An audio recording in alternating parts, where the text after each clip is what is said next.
Okay, this is interviewing Mr. Fina at his house in July of 1990, a longtime Scoutmaster of Troop 61.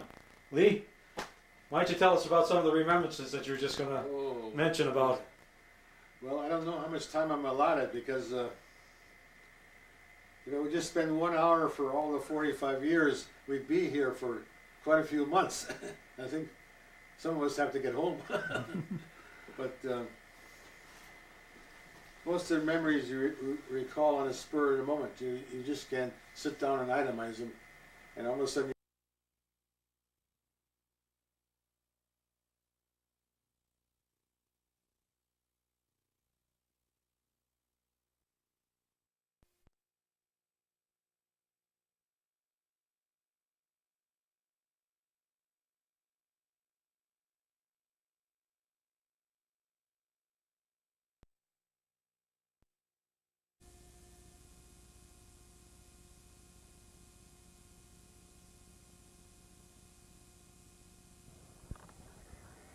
Okay, this is interviewing Mr. Fina at his house in July of 1990, a longtime Scoutmaster of Troop 61. Lee, why don't you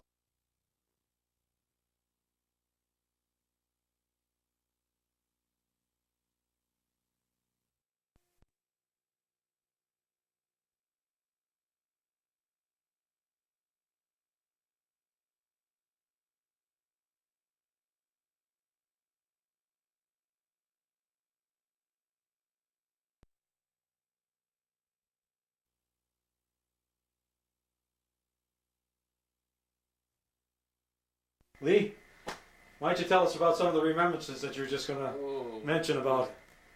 well, I don't know how much time I'm allotted because, we just spend 1 hour for all the 45 years. We'd be here for quite a few months. I think some of us have to get home. But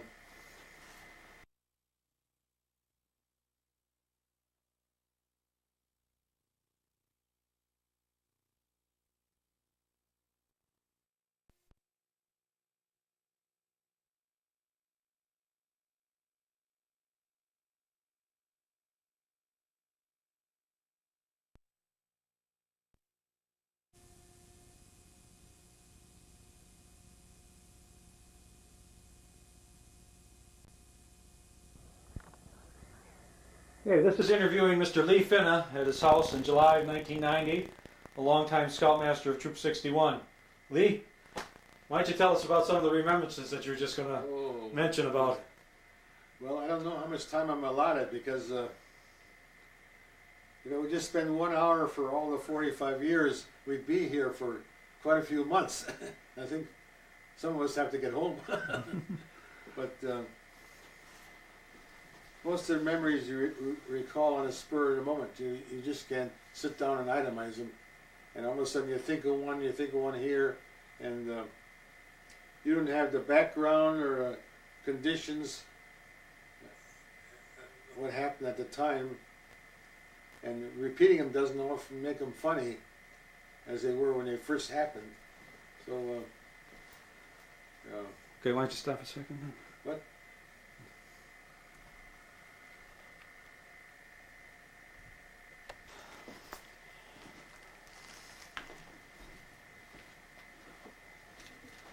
So again, Lee, thanks for the 45 years. So you started with the troop in 1945? No, well, wait a minute. Yes, I'd say 45. I was a scout before that, elsewhere, when I came to council at that time, and the first troop that we actually had 8 boys. That was in 1945 or so? We were in a basement, in different rooms in the basement of the one of the previous churches, which is not a school dining hall, and then when we inherited, or we asked for the old work shed that was located where our scout house is today, and Mr. Needover and some of his friends and committee men, we raised funds, and we also had our first Christmas tree sales. So the scout house was built. That's been a unique thing around the United States. Yes, it's probably the only one. The only other one that we know of that we ever heard of was the Goodyear company out in Akron, Ohio, had a scout lodge, and we're the only other one that I ever recall. And so we moved into that. That was the original one before the and that we had 8 boys when we started. Do you remember any of the names of those boys? I know that's a long time ago. Well, one name I remember is Donahue, Jacobek, and can't think of the other boy. He's a lawyer today for the county. He's in Foster? Foster, yeah, Foster. He's an attorney, and I just can't think of the other one without referring to any old records. And do you have any stories that they can remember of those in the old days? well, it was we sat around at one table in the corner of the scout house. We had built 4 tables, and we each patrol was around the table. But we only had one patrol. But in 2 years' time, the scouting changed their age level, and all of a sudden, we had a troop of almost 125 boys, and we never wanted to split them up. Some other, for example, the average troop, the one that you read about in the Scout Handbook, is 33 boys, you know. Right. And Christ King had 3 troops like that.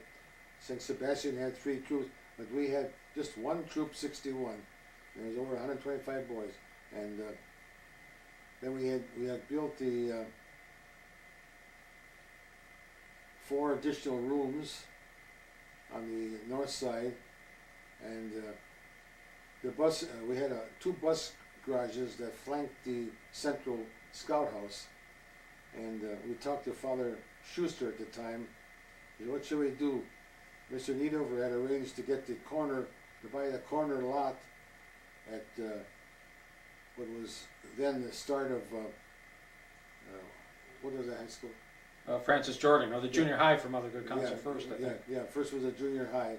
So that corner lot became a playground. And for that, then we got the so-called deed to the old shed, which was converted into a scout lodge.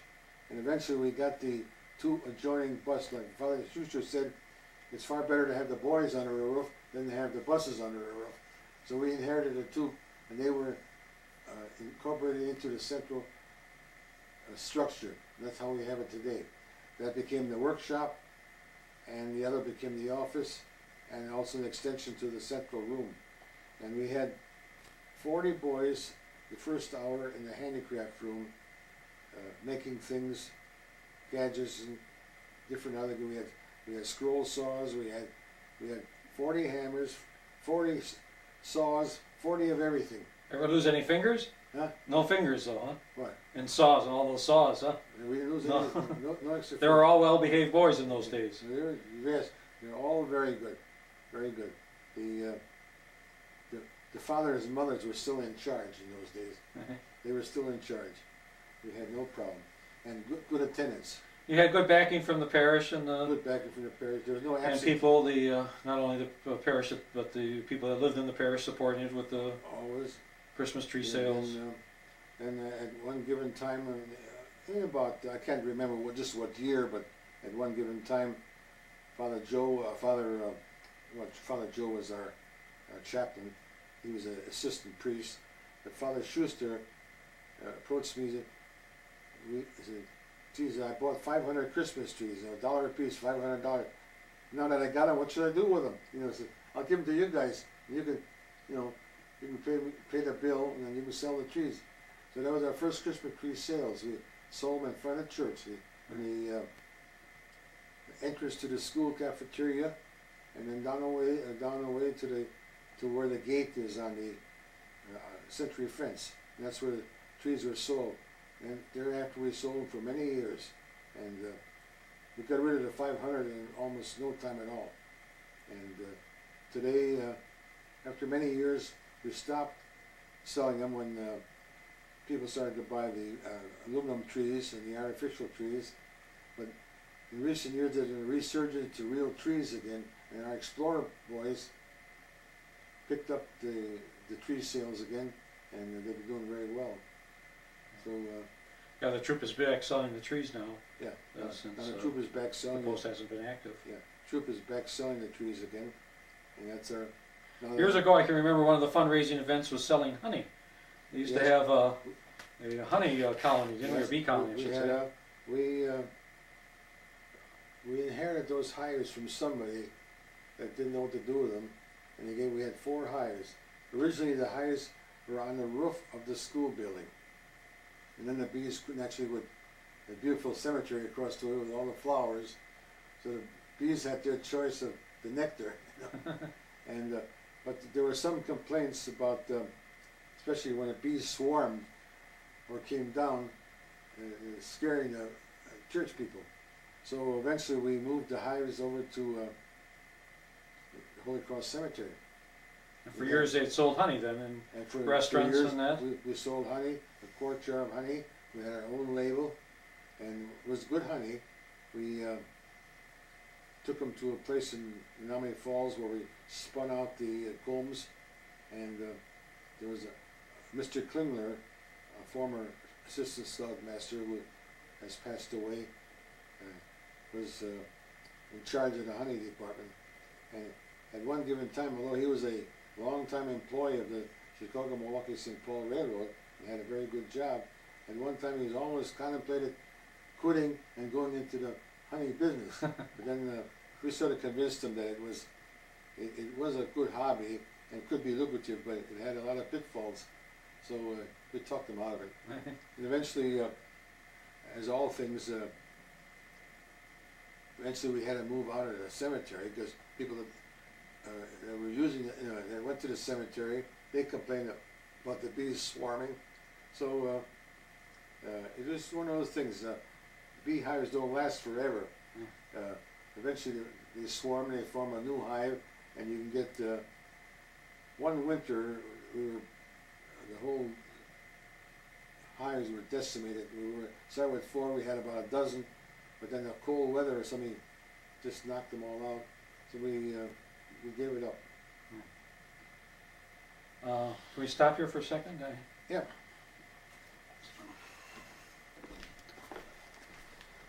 Pancake breakfast went on for many years, and still, of course, are going on. And Mr. Fina was instrumental in the success of those pancake breakfasts. Well, what do you think the greatest benefit of the pancake breakfast was? Well, it was a good source of income. It was a good source of income. Originally, the pancake breakfast, Joe Landgraf, who is now deceased, was instrumental in working on a pancake breakfast, and I assisted him, and we made them for a number of years. The first pancake breakfasts were held in the Scout House. But we realized we had no water and there were no dishwater facilities. The sausages, I made the sausage in the school kitchen, and boys would come and get a pan full and ferry them over. So that ran for a couple of years, and then we finally moved into, we had a few in the school hall, and when the new church was built, the pancake breakfast was the first food event in that new dining room. That's where it is now. And a lot of people have eaten pancakes through the years, and a lot of good memories are from those days of people visiting and with their friends and having It pancakes. got to be the pancake breakfast got to be just a reunion time for former scouts, former families of scouts, scouts with their new children, those that had been married, and just a good pleasant time. It was a fun event, and everybody talked, and for us it was a money raise. At one given time, people would say, "Oh, are you going to have one next month?" People expected we'd have one every month, but there was a lot of work involved, and you figured that we only had to give our spare time. It wasn't a full-time job, so it was carefully planned, and it was a good source of income. At one given time, the year that we sent the troop to Pennsylvania for a jamboree, we had 2 pancake breakfasts, and that gave us about $2,000 profit that we used to send the boys there. Actually, the boys that we sent went free. The pancake breakfast was the payee or payer of the trip expenses. And I think the boys there went. I think the cost of the jamboree was something like $50 for each boy, and we had to pay the council or the national office $75. So it was minimal fee for a great 2-week trip. So how many people did you feed? The most people that you fed at a breakfast? the most we ever had was 900. About, let's say 925. That was the highest total. We never quite made 1,000. It just and then in recent years we lost 11 o'clock mass. So in recent years our best mass was a 9 and a 10:30, and so we had 2 productive masses to draw from. And then originally we didn't have a Saturday mass. So with the Saturday Mass, we lost those people. Now, very few of them came back on a Sunday morning for pancake breakfast. And then originally, pancake breakfast along with some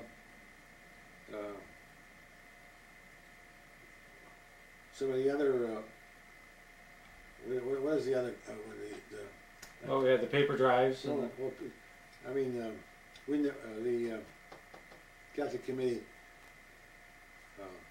Spaghetti. spaghetti dinner. Those were the 2 Good Scout fundraisers.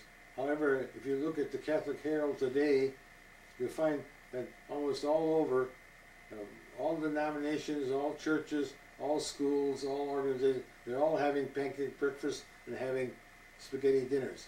So it sort of took the surprise out of it. You know, people say, "Oh, well, we can go next week. We can go here. Next week we can go there." So that reduced our income, and then the Saturday night masses cut down our revenue. But it was still our average return was around $700 net, because we did not. We very seldom raised our prices. I mean, sometimes we were only half the cost of our breakfast compared to other organizations.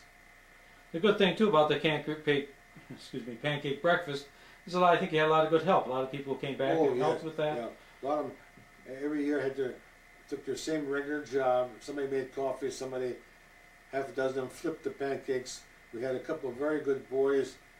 You know, to make the batter, you had to be a very tall boy with strong arms, and you had to be able to look over the kettle that you were working on. And it took a lot of strength to make up a good batter. Remember Tim Casper, I believe. Tim Casper, a bunch of sausages.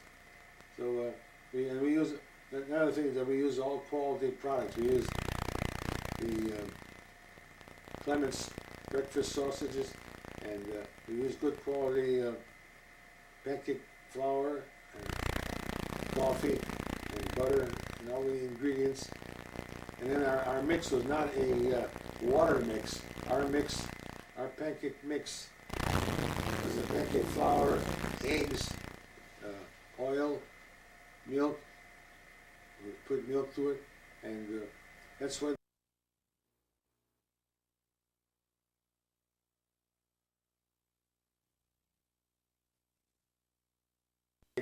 We had a couple of very good boys. You know, to make the batter, you had to be a very tall boy with strong arms, and you had to be able to look over the kettle that you were working on. And it took a lot of strength to make up a good batter. Remember Tim Casper, I believe. Tim Casper, a bunch of sausages. So we use another thing is that we use all quality products. We use the Clements breakfast sausages, and we use good quality pancake flour and coffee and butter and all the ingredients.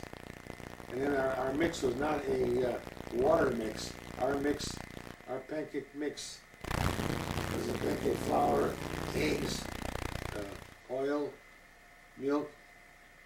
We put milk to it, and that's why they were fluffy and digestible and looked so appealing.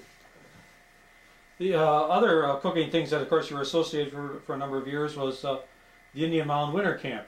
Yeah. At January, February each year, where over the weekend we generally had the Fun Lodge, and you did a lot of the cooking for that. Yeah. Well, the Fun Lodge was that was the place. That was the best place out there because it had the outdoor latrines, which is part of true camping, and we had no. It was cold. They had heated with fireplaces. It required chopping wood, bringing wood, hauling wood. So it had the ingredients for a good scouting weekend, and everybody had a job to do. And we had a nice room to eat in, and our facilities were limited. We had to work on a 4-burner wood stove or gas stove, and the water had to be hauled in a tank, and there was no hot water, so everything had to be done the hard way. It was more in the pioneer spirit. Yeah, yeah, exactly. And so we had some basic menus. We made chili. It was a good warmer up for Saturday afternoon. It was easier to make, and good. We figured that we never. The cabin itself cost us X number of dollars, equal to $2 per boy.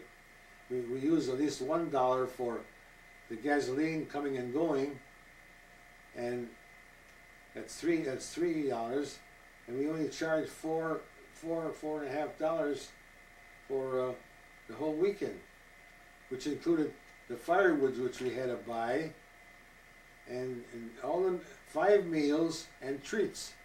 So it was just a bare bones operation. We didn't make any money on it, and we just originally we came right out on a button.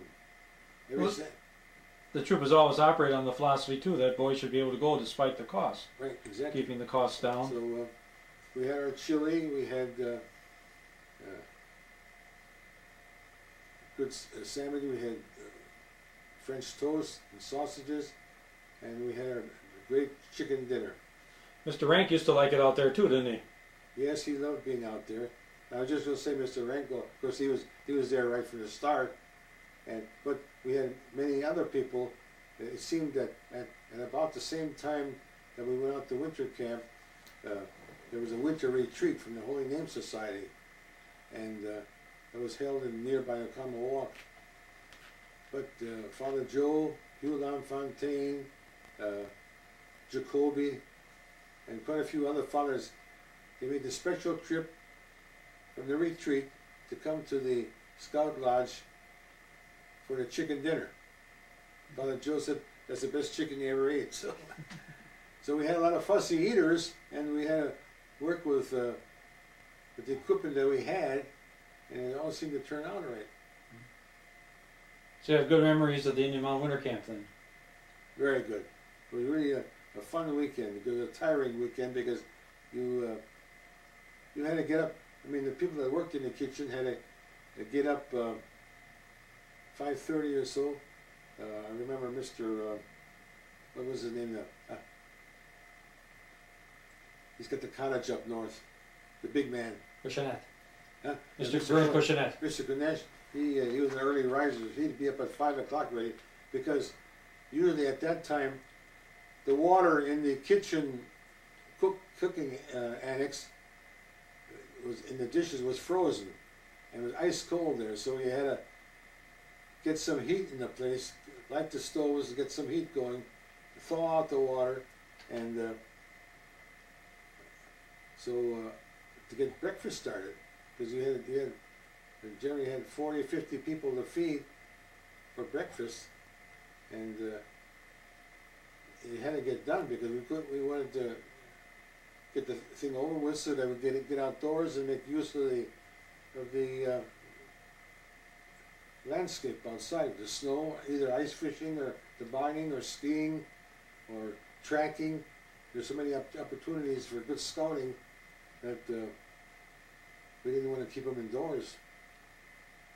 There was always a good program. Yeah, good program in the evening, and well attended.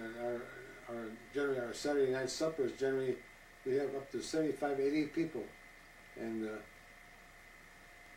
so You also spent time camping in summers at Indian Mound and also at the Milwaukee County Council Oh, yeah, the wilderness summer, camps. summer camp was very nice. I mean, after a while, originally we had all our camping at Indian Mound, and then after our first experience, the wilderness camp, that was prior to the current setup. At that time, the wilderness camps, they had a shelter cabin on 4 sides of Hardwood Lake, and you camped outdoors. You brought your own tonnage. You had the use of about 6 canoes and 4 rowboats, and you did your cooking in a little building. That was a wood cook stove, but that was only for cooking and for eating if the weather was inclement. Other than that, it was not used for any other activity. It was empty during the day. So we had some good meals there. We had some days when you had to catch, every boy had to catch 4 or 5 fish, like say for example like a, I'm trying to think of the name, crappie or some of the other perch, some of the other small fish for a fish dinner, you know. And if you didn't have that, you just had dry bread. So you had a good time there at Lefebvre, and That was always, yeah, at the, and then later on, when it became as it is today, we had the first section. Well, then there was tents were erected at the site, and you took all you got your equipment out of the commissary, and you got your daily food list from the canteen. And then later on, there was Camp Needover was opened up, so you got to be a real into swimming and the canoeing and rowing and the hiking. It was a wonderful spot to spend a week or two. you also had spent time at Indian Mound when we trooped in the 60s or the early late 50s when camping at Indian Mound. Oh yes, yeah. I say originally, oh yeah, we'd be out there. You used to keep the boys busy if they hot days. There were When you had you told me one time about the fire pumps. well, there was a certain day when the weather broke out. It was hazy. The prior day had been very hot, and Milwaukee had registered way over, close to 100 degrees in August, and so right after breakfast, the camp almost officially closed down because the heat was unbearable, and swimming and rowing and canoeing, all water sports were canceled, all athletic sports were canceled, and all the first and second class advancement was canceled. In other words, all the troops had to go back to their tenting area. They could be in their shorts or swimming trunks and for bed rest. Now, it's hard to visualize active, young, healthy male Boy Scouts on or about 12 years old to take bed rest in part of the morning and then take bed rest for half the afternoon. The hot weather didn't bother them. And those were the days when we had, there was still a polio scare. So what to do? So then I'm bragging about this, but this happened to be an idea. I was all alone that particular week because Mr. Neefer had to be called back to Milwaukee because his wife was in traction at a hospital. Mr. Fenlon, who was going to be the third assistant, had returned a couple of days before from a Mexican trip, and he was at St. Mary's with Montezuma's disease. So the camp offered to send me some help. I said no. I said I don't need anybody. If I can, I'll handle it. And so it didn't bother me. So I called a few of the boys in, a few of the, I wouldn't say ringleaders, but let's say the leaders. They may have been ringleaders, but I call them leaders. I said, now boys, you've got to help me out in this spot. You're the most able and respected among the other boys. You're also bigger and stronger. You can bump some heads. And so it was Johnny Klingler and Sporer and a couple other boys. I can't think of the name at the present time. I had spotted, on a previous walk, I had spotted some of the air raid warden stirrup pumps stacked in the one of the Quonset huts on the ground, storage shed. I said, now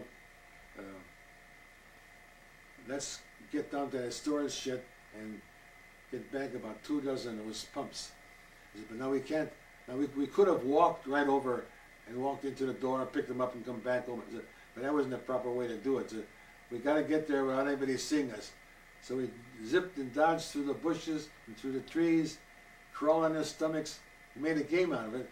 So we got back with 24 of those pumps. And we had a well right in the Illini campsite, so we had plenty of water. The only thing was, half of the boys got the pumps, and the other half were the victims. And there was no spraying of water inside of the tent or on the sleeping bags or anything that could be damaged. If a boy was hit in the leg, he had to hop on the one leg. If he hit in the arm, that arm was useless. We had a certain amount of referees. If he got hit in the square shot in the head, he was out. He became a referee. And that's how it went. So for 1 hour, they played merry with the stirrup pumps and spraying the water, and then they changed sides. So then the victims became the owners of the pumps, and it went on for about 2 hours. After 2 hours, we got the pumps back safely. The boys came back. They dropped on their bunks, their 4 bunks to a tent, and most of them went sound to sleep. So along comes a jeep with the head honcho from the camp and a couple of assistants, and well, Lee, everything looks pretty good. Yeah, the boys are really tired. They're taking your advice. They're taking their rest. Now he smelled a rat, but he was such a nice guy. He did not speak about it. He knew something had happened, but he didn't know what. But whatever it was, it made everybody happy. And the kids were, most of them were sound asleep. Then it was one beautiful summer afternoon at camp. You were always noted for being able to have unique ideas, or to have the fun ideas in scouting. I think too for the boys. I always had. The thing is, when I grew up, I had a wonderful mother and father. I never had a want for anything. We weren't millionaires, but we all had to do a little share of work and do something. And so I was always a leader. I was a leader in a baseball team and a football team. And basketball we didn't have in those days. That was something that we never heard of. There was no basketball in high schools or no league. But so I always had the football or the basket or the baseball. I had the bats. So I was always the captain because I brought the equipment. So that's how it went. And I always enjoyed thinking up new things, working with them. I was not the. I could not yell at kids. I tried to make them equal on my terms, and I must say I always felt I succeeded. I never had any trouble at camp. Never needed any help, and all the boys are gracious and kind, and they listened, and we just had wonderful times. And you enjoyed being in scouting then these years with the scouts? I did, because actually my background, I was 4 years old when in February of that year, my grandfather and an uncle of mine and his family bought a rock pile farm up in Marinette County. So I was 4 years old in May, and my mother took me down to North Avenue and 30th Street, the Chicago, Milwaukee, St. Paul. Train stopped at that depot in those days and put a tag on me, put me on the train, and the conductor took care of me. So I made those 200 miles all by myself. And I did that for the next 14 years. From I was 4 years old until my last year of high school I was 18. So for 14 years, or over almost 4 years of my life, I spent the entire summer up in Marinette County. So I did things that scouts I mean, without knowing the Scout handbook or the program, I did things that Scouts were taught to do later on. I mean, I worked with knots and ropes in the barn, or at the horses, or at the cows. I went berry hunting and berry picking in the big woods with my girl cousins. We tramped for hours in the big woods. Why we had never got lost, I don't know. We chased bears away from our accumulated stock of berries. You know, never worried about the bears might attack us. We just shoot them away, and we did so many things that today you think about it. Oh my God, did I do that? And so I built. There probably are still trees up there that have some initials carved in them. We built lean-tos. We slept outdoors. We did everything.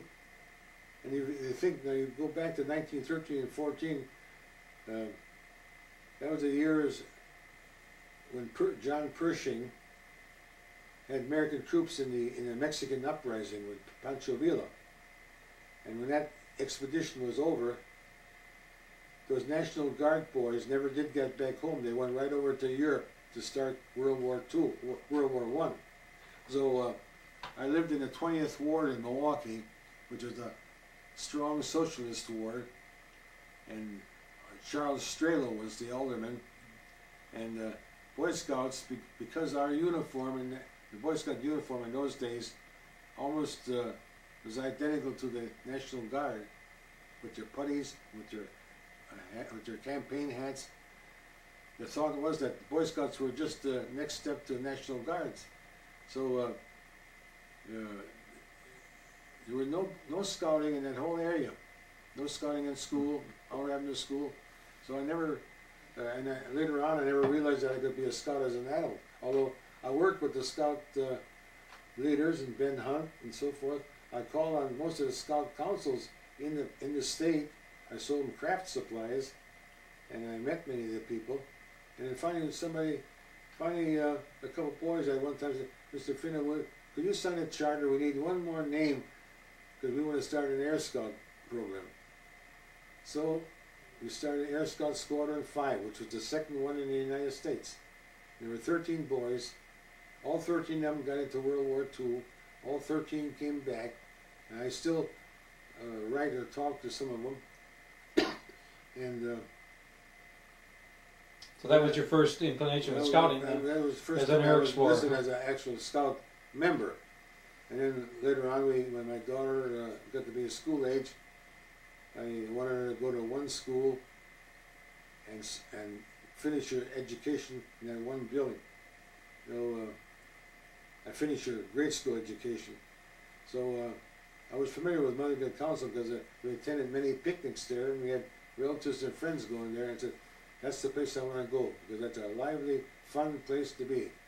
And I finally found a house in Mothergood Council territory. I talked to Father Schuster. I said, "Where you live?" I said, 67th Street, right south of the center. He said, "Oh my God, that's right in the middle of our parish. We go down to St. Bernard's, we go to St. Catherine's, we go out to Butler, we go out past King. You're right in the middle." I said, "Well, just give me a certificate or make a note of that, because I don't want to move. That I'm a permanent member of Mothergood Council." I said, "Okay." And sure enough, a few years later, Pius became a branch, you know, and later on Margaret Mary and Our Lady of Sorrow. And Pius immediately approached me to be a scoutmaster at their church and form a troop. But I went up to talk to him. I said, "No," I said, I had this agreement with Father Schuster that I'd be a permanent member of Mothergood Council. And he upheld our agreement, and that's why I'm still here. So you've been with the troop now 45 years. Yeah, yes, yeah. About 1945. Yeah. You recall any people through the years that come to mind? Any adults or scouts that, Oh gosh. you know, we mentioned Klingler and George Spohr a little while ago. As adults, I mean, it was Klingler, Denisius, Neuner, Fenlon, Gao, just it's endless. I mean, but however they're all deceased at the present. So and boys, I mean, if you sit down, you think of two names, then you sit down, you think of another.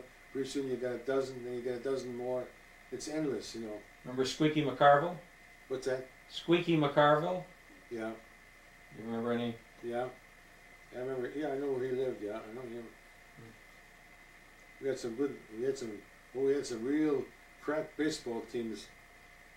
McCarville and the Finland, two Finland boys, Jim and Peter, Mike, and Slatke. Another thing been associated with has been the scout shows, the Harry Debris, which was your creation a number of years ago. Well, we are. How did that come about? Well, our first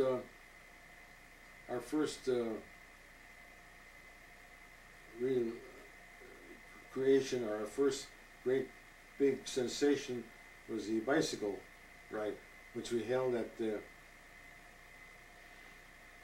part of Meadover and our scoutmaster Greg Harrington and so forth. I had gotten material from. I'd gone to Chicago and got material from Schwinn Bicycle. You know, I don't know if you know that or not. I got the original material for that bicycle act from Schwinn Cycle. I said, did they ever hear of any bicycle routines like that? You know, in a circus or in a sideshow or whatever. So they got me this material, see, and then I turned it over to Jim, and then that's how the bicycle act was developed. I remember it changed from different years. I mean, there's one in between the one, which was very dangerous, you know.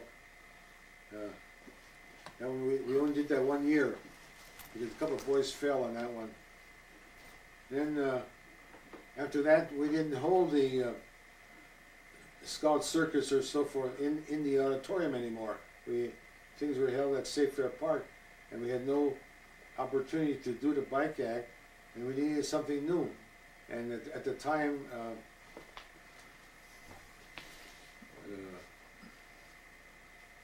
there was this organization out east to Keep America Clean and so forth, and they had pamphlets and books, and I wrote to them on different subjects, and so we got the idea of developing a new program for a scout show in which the boys could participate and also show the results of a cleanup.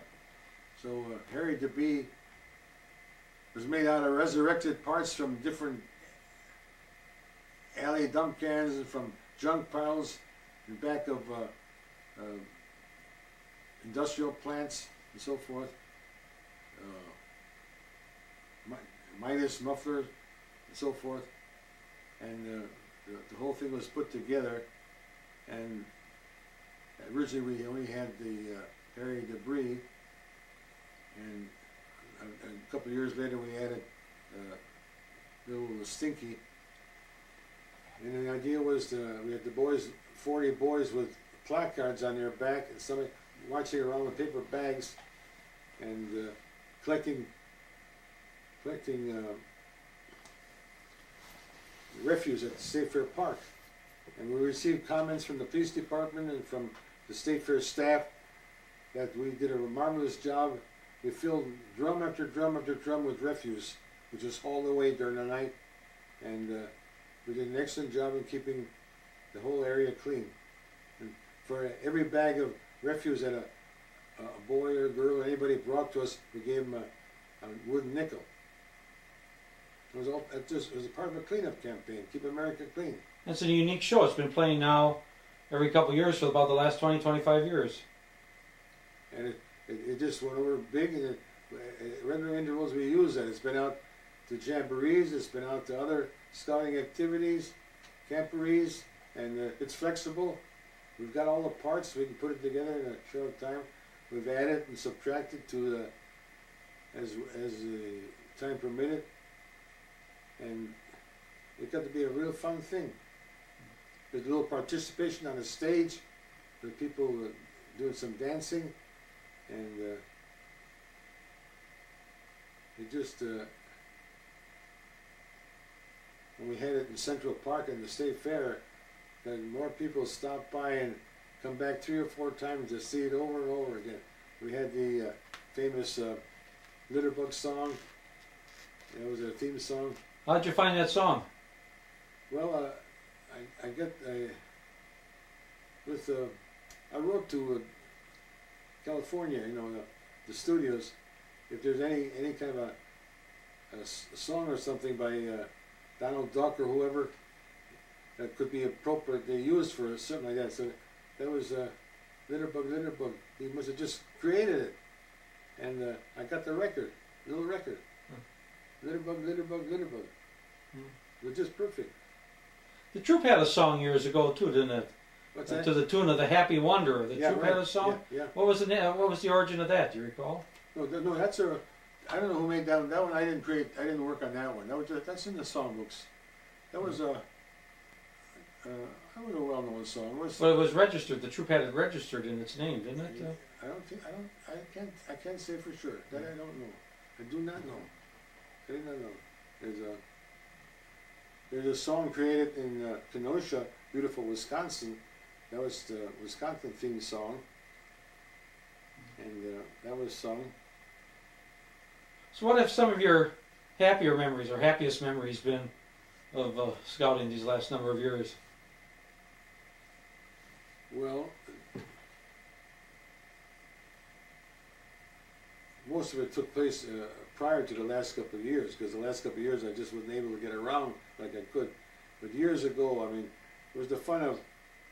It was a long day. It was a long day, and then you could never pause to worry. You had to be careful. You had to think of everything, but you couldn't say, "My God, I'm here with 40 boys that don't belong to me, but I'm their guardian, and they got to keep them from falling off a tree, falling in a creek, drowning, Lord knows what else, without being on their back all the time." And of course, so it's nip and tuck. I mean, you at the end of the day, you just went to sleep, not because it was bedtime, because you were just tired out from being up at you're up at 6 o'clock and you were up at midnight, and in between you never got a chance to rest. But it was just the fun of seeing boys have fun, and scouting grows on you after a while, and there are a lot of things that I think if you wouldn't have the scouting as a background, I mean the scout oath and scout law, and some of the original things that who's our scout leader yet?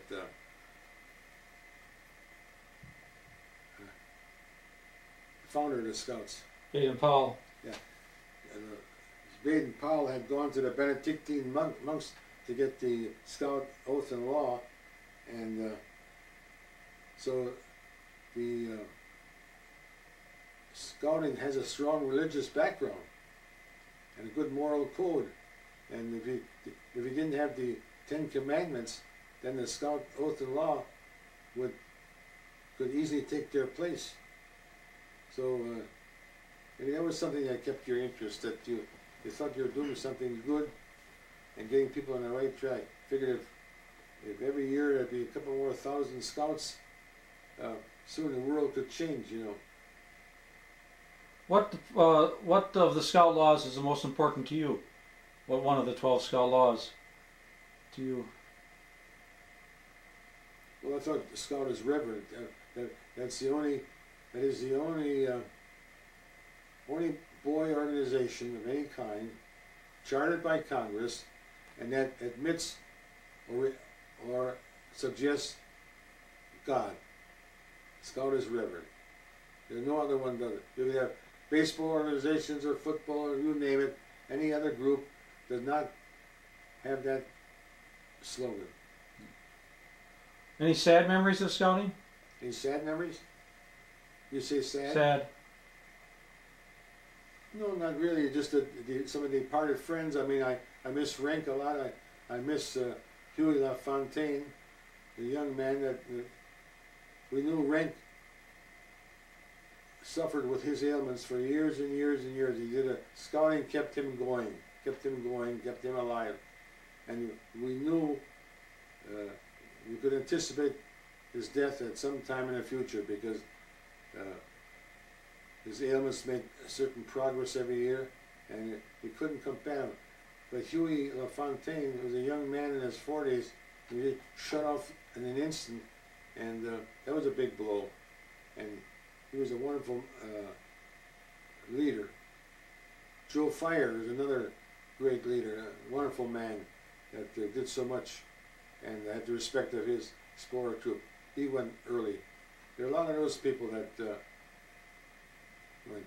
I missed Fenlon left early. I missed him. And there's so many people down the way that some only had an interest maybe for a year or two when they had a boy in there, but others again stuck around longer. And in recent years we had a lot of our old scouts died or disappeared or moved out, and so our troop never had too many leaders. I mean, our leaders were almost homegrown, you might say. I mean, Dr. Harrington is former Boy Scout, and Is our troop unique? unique. Yes. You say unique? Yes. I say it was unique. It was, first of all, we always had the size. We always did a lot of things.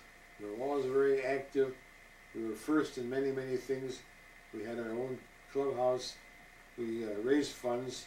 We helped in different areas. We had fundraising events. The troopers had some enormous trips and activities, and possibly more so than most troops. And it's a continuity. You have an older brother and a younger brother, and another, and the fathers would be around for a good many years. So it was a continuous program. And of course, a part of that is due to the fact that a Catholic-oriented or based troop has a better chance for success in the public school because the family has their home in the area. The boys are going to that church or school for the next 12 or 14 years, so they're always present. Whereas in a public school, they can move or leave or go. They don't have that continuity. What question should I have asked you that I didn't? What question didn't I ask you that I should have asked you tonight or to talk about? Well, so many people say, "Boy, scouting sure owes you a lot," and and some people believe you're being paid. I said, "Scouting doesn't owe me 1 cent." I said, "I owe scouting for everything," because scouting. I was a traveling salesman for almost 50 years. That's how I made my living, and I enjoyed it. But there can be many pitfalls in traveling salesman, and many opportunities that go off the beaten path. And I think I'd say, I can't do that because I won't be able to look the next scout in the eye. And it seemed it had a big factor in your lifestyle, in your speech and your conduct. And scouting doesn't owe me anything. I owe scouting a heck of a lot. It's a very nice way to put it. How old are you now? You didn't ask that. I'm 81 and a half. As far as the insurance companies go, I'm 82. And you're still pretty active and doing things, and Well, except for your vision, I think. And my vision isn't so good, and I don't walk so good. I can eat almost anything, anytime, any place, anywhere. Well, I watch it. I'm not inclined to get fat, out of shape. I do a limited amount of exercise, but I should do more. But I can remember you backpacking, well, maybe about 20 years ago at Lefebvre, which would have made you 61 or so. yeah, So you're still active even then. You're backpacked a couple miles, a couple of some those hikes. backpacks. You go out to buy something, and a couple of those backpacks. That one particular, that one almost choked me to death. That was restricted my blood flow. Made me dizzy. till the one I got now. I mean, the one in my last one, that was perfect. That was perfectly balanced, and that was right. But the original ones, you stuff in too much stuff, and then they don't fit right. And that it can be a hazard. I remember a lot of the campouts you had Texas aspirins. Always, yeah. Texas aspirin, that was our nighttime deal. You make the bed check, feel their pulse, and check their temperature, have your flashlight and say, well, son, you better take one of these Texas aspirins. Your eyes would pop, you know. Then you get the Texas aspirin and they go to sleep. It was a... Texas aspirin were some hard candy, right? It was a peppermint. Peppermint. A little peppermint lozenge. And whenever I had the jar standing out, there was no time it was empty and I'd fill it up again. It was just a way of having some fun. You had to introduce fun without being silly, you know. I know I had a very dear sister-in-law, now departed, that loved to make things out of remnants of, she was quite a dressmaker, so she had a lot of remnants of material. So at one time, she made me a couple of beautiful bow ties, and she made me some shorts which could qualify for Hawaiian shorts, and really that type of printing and design, so forth. And I took them along to camp, and I thought, for one instant, I thought, gee, I'll put those on, and for a campfire show, I'll jig around the campfire, you know, with my Hawaiian shorts, you know, and I had a big straw hat, which I still have, that would qualify for a Hawaiian hat. And then I thought better. I said, no, I said, I better not. Some of the boys may go home and say, oh, you should have seen Mr. Fina jigging around in his shorts and everything. And I didn't want to send home the wrong impression. So I left them in my backpack. I never wore them. There's some things you had to be careful of.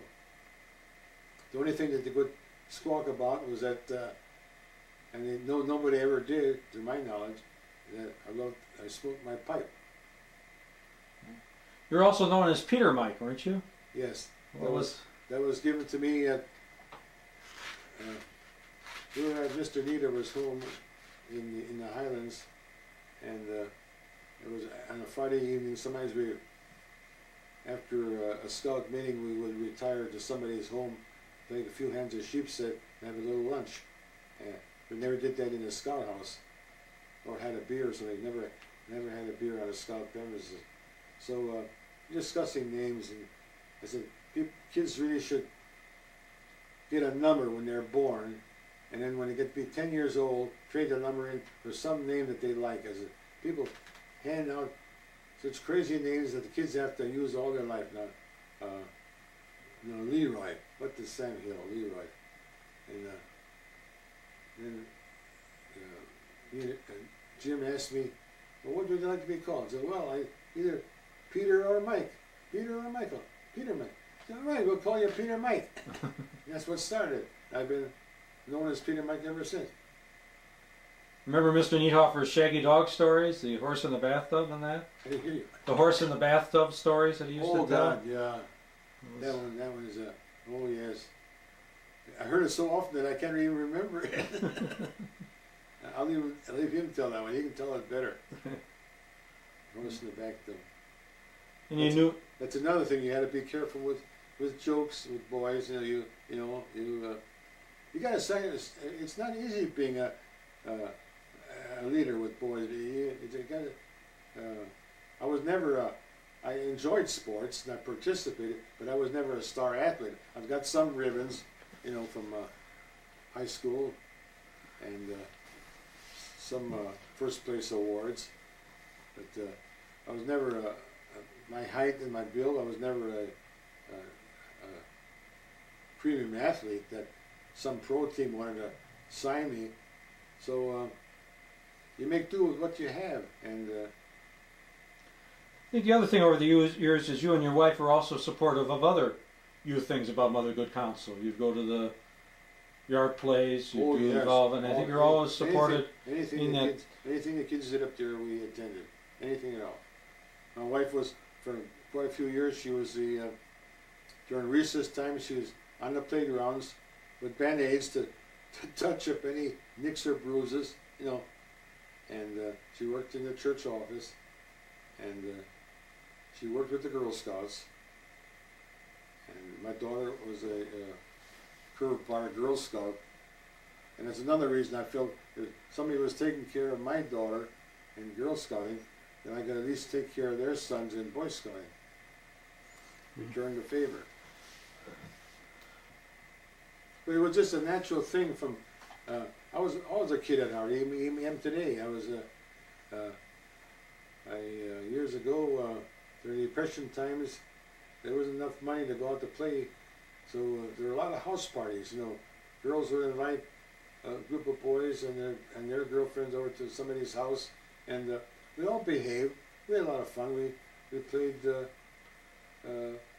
lot of people had player pianos, and we put the player piano rolls on and pump it away and sing the songs, and sometimes if they had goldfish, we'd fish, we'd have a little fish hook and a stick and a piece of string, and fish and the goldfish go.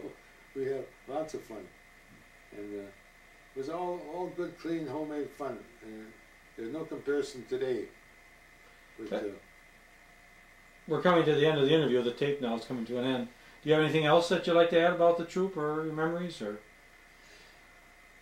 well, there's I remember one particular time when we stopped at Black Creek, right out of Appleton, or on the way to summer camp. The school bus, we stopped there for midday for our packaged lunch, and Joe Landry would go over and get the bus tanked up with gas, and we were in that little park that had a big swimming pool, and as our custom was, whenever we stopped somewhere, we would form a long line and hold hands and sweep over the field, east and west and north and south. And we always had a couple of plastic bags, and we pick up all the refuse and get it into their litter bins. And we hit this was Saturday morning or Saturday noon, and on Friday night they had a big baseball game in that little park, and everything was littered with cups and plates and bags and so forth. By the time we got through, you couldn't see anything. And the dairy truck was picking up some empty crates of dairy equipment, and he saw that, so he went to his truck and gave every boy, what do you call it, ice cream? ice cream bar? Huh? Ice cream bar? No, in a little cup with a wooden spoon. Oh. What do you call it? Sundays. Ice cream sundaes. Ice cream sundae, yeah. Everyone. And the park attendant said, now that you had your ice cream and you've cleaned everything up, you're all entitled to a free swimming. The swimming was only allotted to the residents of the village that paid taxes and had a license and had a card. However, due to our cleanup job, we were given a permanent license to swim at that pool, coming and going to camp. A lot of good turns over the years. It was a good turn, right? Well, thank you very much for the interview, And tomorrow I'll think of another batch, and the day after another batch. That's how they come to you. It's hard to write them down, or hard to think of them all at one time. Hey, you know, and had a wonderful time there. The next year when we wanted to go there, they shoved us clean out of the park and way into some distant area, because family camping has taken over. And that's what happened to a lot of Boy Scout camping areas. The Boy Scouts actually introduced the charcoal grilling. They introduced camping, and eventually, by being so good-hearted, they lost all their spots to the family campers. So we rely heavily on Boy Scout camps of our own.